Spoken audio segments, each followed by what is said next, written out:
गुरु अर्थात वैसा गुरु जो अपने शिष्य को अंधकार से निकालता हुआ प्रकाश की ओर ले चले, अर्थात शिष्य के भीतर ज्ञान रूपी प्रकाश भर दे, वही तो गुरु है। पागल हो तुम, चौंक गया। अमीर आदमी चौंक तुरंत जाता है क्योंकि उसे लगता है कि ये हमसे सर बोले, हम तो ठटरी बने वाले हैं, सर तो हमने सीखो ही नहीं है। इसका मतलब ये नहीं रिस्पेक्ट नहीं करते, ऐसा भी नहीं है, अमर्यादित है, हम ऐसा भी नहीं है। हमारे अपशब्द बोलने का ध्येय है कि तुम्हारे हृदय पर चोट लगे, उल्टा बोलने का भय है आपके हृदय पर घात हो, ताकि आपके भीतर कोई क्रांति जगे। बिना क्रांति के कल्याण होना असंभव है, नहीं है। गुरु के प्रति सच्ची श्रद्धा की आवश्यकता है। गुरु अपने आप ढूंढ लेता है कि ये हमारा चेला है। गुरु को तुम ढूंढोगे फेल हो जाओगे। गुरु को भला अगर अच्छा तुम गुरु को ढूंढने चले मतलब तुम खुद गुरु बन गए।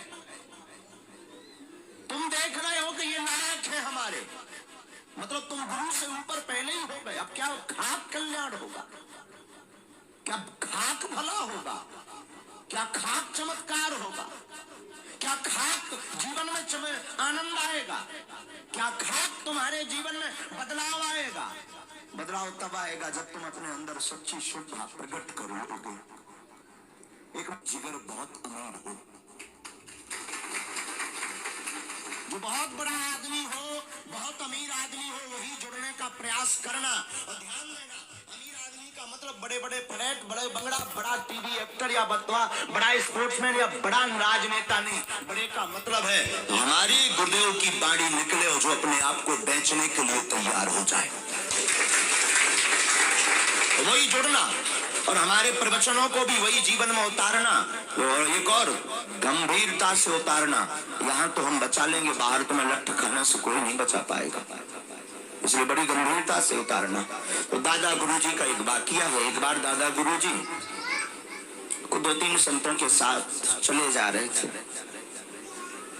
संत भी आसपास के थे। दादा गुरुजी तो भगवत प्राप्त महापुरुष थे। हमने ऐसा सुना है अनेक संतों के मुख से, पूज्य दादा गुरुजी को 2 बार हनुमान जी महाराज का साक्षात्कार हुआ। ऐसे पूज्य दादा गुरुजी 2010 तक ये दास उनकी शरण में रहा। वो भाग कभी टीवी के सामने नहीं आए, वो कभी फोटो नहीं उन्होंने खिंचवाई, अपने आप को छिपाए रखे। जो सच्चा आदमी होता है वो सिर्फ छिपाए रखता है, हमारे जैसा झूठा आदमी प्रचार के चक्कर में फंसता है। वो बड़े सिद्ध महापुरुष थे, उनके चरणों में हम रहे तो वो जा रहे थे। एक सांप यानी नाग, एक नाग चला जा रहा था। पूज्य दादा गुरुजी का वाकया कोई हमें बता रहा था, भगवान जाने सत्य है कि नहीं, पर सत्य नहीं होता तो शायद हम बोल नहीं पाते। नाग को एक जो परिकर था उसको कहा दादा गुरुजी ने इसको फेंको एक तरफ। नाग को पकड़ करके फेंकने का दुस्साहस भला किसमें, सांप को हाथ से पकड़ने का इतना बड़ा दुस्साहस भला किसमें। सब पीछे हट गए, लाठी ढूंढने लगा। कोई लाठी ढूंढ रहा था, कोई पत्थर पकड़ रहा था। नाग को हम एक तरफ करेंगे, लाठी से करेंगे। दादा गुरुजी ने तो ये कहा था कि इसको पकड़ो और फेंको। पकड़ो का मतलब हाथ से, लाठी से पकड़ने को नहीं कहा। एक उनका चेला था, शायद पन्ना जिला के चौमुखनाथ का था। पन्ना जिला में गंज सलेहा के पास एक चौमुखनाथ धाम है, जहाँ शंकर जी के 4 मुख हैं। खबर नहीं, शायद वो सेन था, वो उनके साथ था। कहते हैं कि वो सांप, वो नाग, उस नाग को पकड़ करके उस सेन में फेंक दिया। तो बाकी जो परिकर थे तो उन्होंने कहा तू पागल है, नाग की आंखों में कैमरा होता है, वो कैमरे से फोटो खींच लेता है, बाद में पुनः घात करेगा, हमला करेगा। तो सेन ने कहा जिसने आज्ञा दी, हमारे जीवन को मारने का और बचाने का दायित्व उसका है। घटना भी रुकती नहीं है, पूरी बात सुनना। हुआ क्या, नाग फेंक दिया, बात आई गई हो गई। रात को सब फिर से लेटे आश्रम पर, पहाड़ के किनारे झोपड़ी में रहते थे। बाकी 2-4 शिष्य बाहर लेटते थे। उस जमाने में उतनी भीड़ बागेश्वर धाम से अथवा दादा गुरुजी से नहीं जुड़ी थी। तो नाग की वास्तविकता यह है कि नाग का कोई अपराध कर दे तो वो ऐसी घ्राण क्रिया द्वारा उसी व्यक्ति के पास पहुंचता है जिसने अपराध किया। तो रात को जो 4 शिष्य लेटे थे उनमें वो सैन शिष्य भी लेटा हुआ था। और रात्रि काल में उस कोबरा नाग ने आकर के सैन को काट दिया। भयंकर नीला जहर कोबरा, ब्लैक कोबरा था, काट लिया। शोर शराबा शुरू हुआ, हल्ला मचना प्रारंभ हुआ।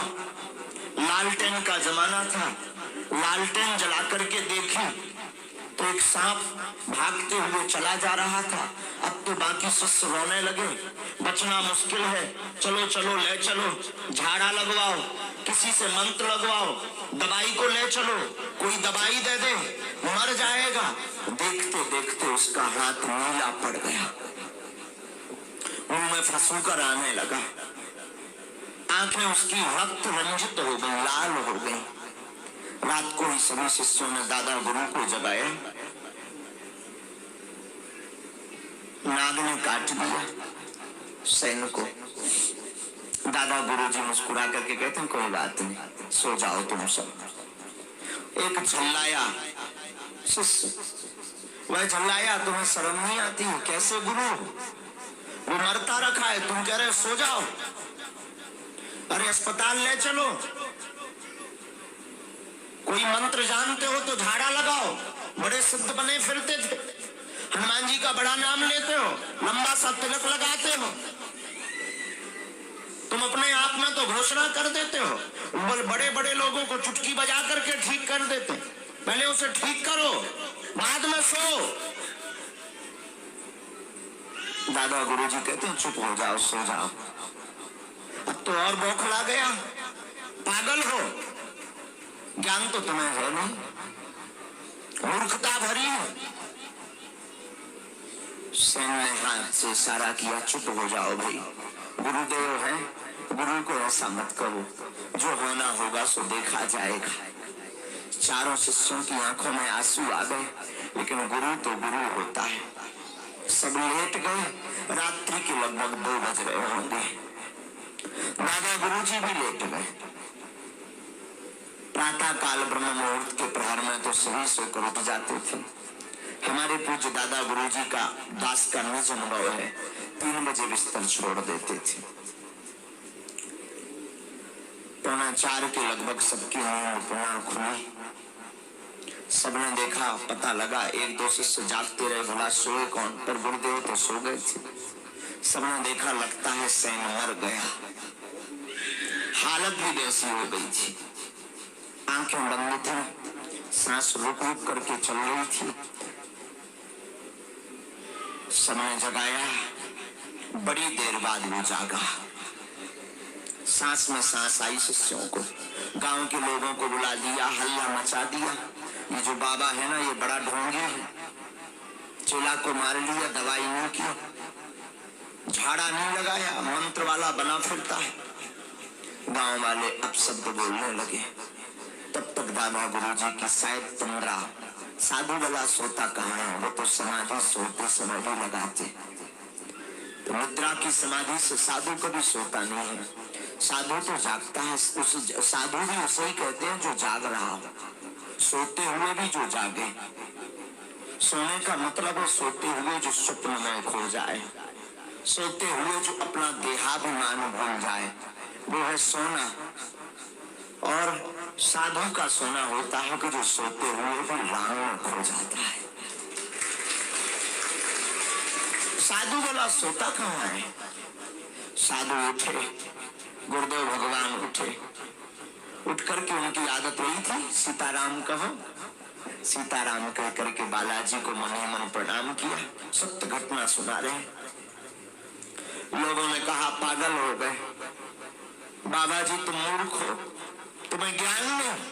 अपने एक चेला को मरवा लिया सांप के काटने से, तुम्हारे ही आदेश पर उसने नाग को फेंका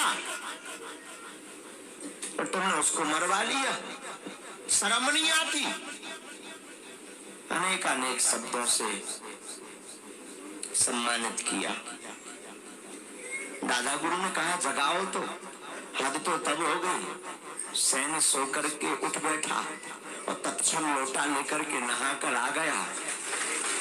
बात यहीं खत्म नहीं होती है। जब गुरुदेव की सेवा करने के लिए गांव के लोगों ने कहा चलो बच गया बच गया, ये तो पागल है, भगवान ने बचा लिया, साधु तो पागल है। लेकिन जब एक शिष्य ने गुरुदेव के हाथ की तरफ देखा तो पूरा हाथ मोड़ा पड़ा था, पूरे हाथ में नीलाहट आ गई थी। और गुरुदेव मुस्कुराते हुए कहे कहो सैन कैसा लग रहा। सैन मुस्कुरा करके कहता है कि जीवन में मैं आज तक ऐसा नहीं सोया, ना जाने मुझे कौन अपनी गोद में उठा करके ना जाने कहां कहां की यात्रा करवा रहा।